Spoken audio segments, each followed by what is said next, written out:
Welcome to our channel. Today we how to authorize with Squarespace to manage brand fonts and colors, detailed guide step by step clearly.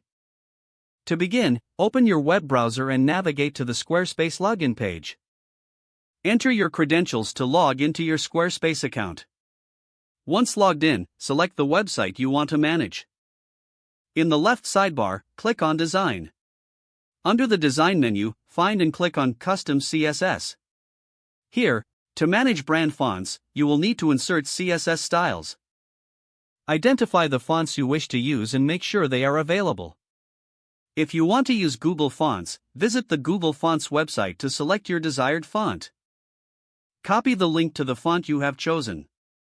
Return to the Squarespace Custom CSS box. Paste the font link into the Custom Headers section. Next, you will set the font in your site's CSS. In the same Custom CSS box, enter the CSS code to apply the font.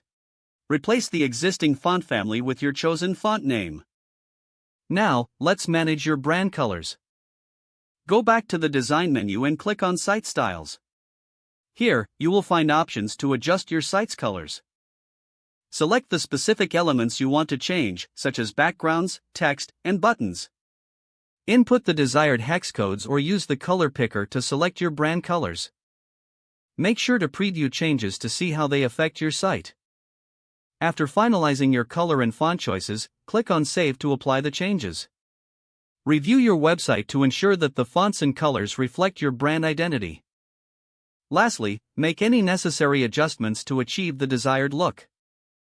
You have now successfully authorized Squarespace to manage your brand fonts and colors. If the page does not load, refresh the browser or try again in a private or incognito window. Make sure you are using the correct email address, then retype it carefully to avoid small typos.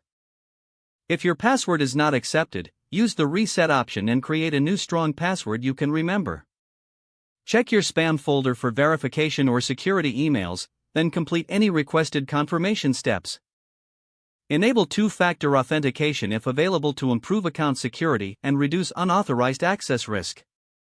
After signing in, review your profile details so your contact information and settings are accurate and current. Don't forget to like this video and subscribe to our channel for more step-by-step tech guides.